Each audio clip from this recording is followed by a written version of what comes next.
할렐루야. 오늘도 참으로 좋은 날입니다. 저는 오늘 갈라디아서 3장 10절에서 18절 말씀을 본문으로 참 자유의 길이라고 하는 말씀을 전하고자 합니다. 이 시간 말씀을 듣는 모든 분들에게 하나님께서 은혜 주시기를 원합니다. 새 시대가 왔지만 옛날 방식을 고집하면서 그대로 사는 사람들이 있는데요. 그리스도의 복음이 선포된 이 갈라디아 교회에서도 유대주의자들이 침투해 율법주의를 계속해서 주장했습니다. 그렇다면 이들의 주장대로 과연 사람이 율법을 지키는 것으로 의로움에 이를 수가 있을까요? 오늘의 본문은 우리에게 참 자유에 이르는 길에 대해서 알려주고 있습니다.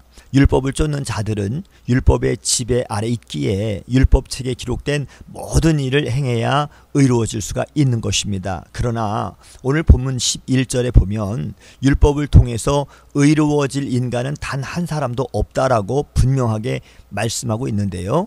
그 이유는 어떤 인간에게도 율법을 완벽하게 지킬 능력이 없기 때문이죠. 바울은 갈라디아 교인들에게 율법이 아닌 그리스도의 복음을 소개하였습니다. 예수 그리스도께서 우리의 죄값을 치르기 위해서 십자가에서 피 흘려 희생하셨는데요. 이는 그리스도께서 당신의 생명으로 우리의 생명을 속량하신 것입니다. 따라서 누구든지 예수 그리스도를 믿음으로 의롭다함을 얻게 되는 것이지요. 믿음의 의에는 예수 그리스도의 대속이 있는데요. 율법을 고수하고 고집하는 자들은 이러한 대속의 은혜를 전면으로 부인하는 것이고 그리스도의 이 대속의 은혜를 무력화하는 것으로 결국 율법을 쫓는 자들은 율법의 저주 아래 갇힌 것입니다. 그리스도께서는 이미 십자가의 은혜로 율법의 저주를 폐하셨기에 예수 그리스도의 대속의 은혜를 믿고 그리고 고백하는 자에게만 아브라함의 복과 성령의 은혜가 유효한 것입니다. 예수 그리스도는 율법의 모든 저주를 다 물리치시고 우리가 오직 믿음으로 그 은혜에 동참할 것을 요구하시기에 그리스도의 대속의 은혜를 믿음으로 고백하면 누구든지 구원에 이를 수가 있는 것입니다.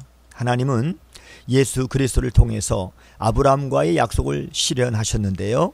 천하 만민에게 복음을 끼칠 이 아브라함의 자손은 바로 예수 그리스도이십니다. 하나님은 아브라함과의 언약을 폐하지 않으셨으며 아브라함과 맺은 이 하나님의 언약은 영원히 유효한 것이지요. 따라서 우리는 예수 그리스도를 믿어 아브라함의 자손이 되고 그리고 그의 복에 동참하게 되었는데요. 그 이유는 그 언약이 예수 그리스도를 통해서 실현되었기 때문인 것입니다. 율법은 하나님께서 아브라함에게 언약을 주신 지 430년 이후에 생긴 것이므로 율법이 언약을 파기할 수는 없는 것이지요. 율법은 예수 그리스도께서 오실 때까지 그 역할을 감당했을 뿐이고 천하 만민에게 구원의 복음을 주실 예수 그리스도께서 오셔서 율법을 완성하셨습니다.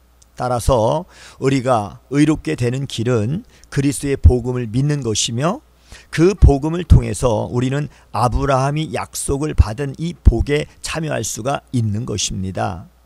갈라디아 교회처럼 다시 율법으로 돌아가는 것은 그리스도의 복음을 부정하는 것과 동시에 구원의 은혜를 스스로 포기하는 것과 같은 것이지요. 율법의 행위를 고수하는 행위는 어리석은 것이며 스스로 아브라함이 약속에서 떨어져 나가는 셈인 것입니다. 구원의 복은 오직 아브라함의 자손이신 예수 그리스도를 믿음으로 주어진다는 사실을 우리는 알아야 할 것입니다. 바울은 갈라디아 교인들에게 율법의 행위로는 의로움에 이를 수도 없고 아브라함의 약속에 참여할 수도 없음을 분명하게 가르쳤습니다. 우리가 하나님 앞에서 의로움을 얻고 아브라함의 약속을 누릴 수 있는 것은 아브라함에게 약속하신 그 예수 그리스도를 믿기에 가능한 것이지요. 하나님이 우리에게 주신 참된 자유에 이르는 길은 율법의 행위가 아니라 그리스도의 복음을 믿는 믿음에 있는 것입니다. 이미 그리스도께서 우리를 위해서 구원에 필요한 모든 것을 다 이루셨음을 믿으시기를 바라며 오늘도 복된 날 참 자유를 주신 주님께 감사하며 승리하는 모든 분들 다 되시기를 주님의 이름으로 축복합니다. 샬롬.